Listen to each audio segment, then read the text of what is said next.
आली.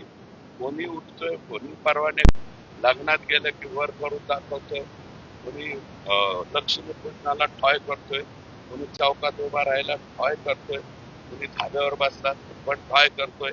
हे ठॉय ठॉय जे आहे बीड जिल्ह्यातलं, हे लवकरात लवकर जिल्हाधिकाऱ्यांनी संपवावं.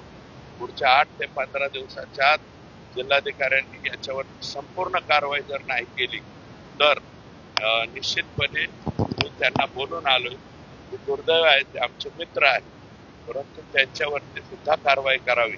अशा प्रकारची दुर्दैवी मागणी आम्हाला करायची वेळ येऊ देऊ नये.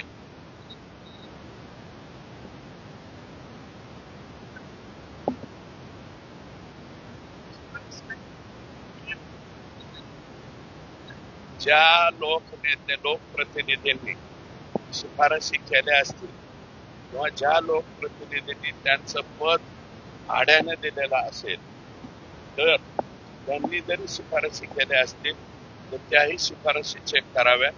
शिफारशी ऑन रेकॉर्ड आहेत, ऑफ द रेकॉर्ड आहे.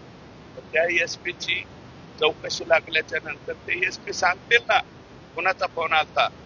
माझा फोन आला असेल ना एखाद्या वेळेस सुरेश धसचा, तर सुरेश धसवरती सुद्धा कारवाई झाली पाहिजे. पण मी एक नम्रपणे सांगतो, माझ्या लाईफ मध्ये मी स्वतःलाच ते बंदूक मागितलेले नाही. मी इतरांना कोणाला द्यायला, माझ्याकडे यायचे लाडा बरेच जण आणते माझा मला पिस्तूल पाहिजे तो देतो. मी माझ्या आयुष्यामध्ये 2 का काय शिफारशी केलेल्या आहेत, त्या 12 बोरच्या. एक शिराळ हे गाव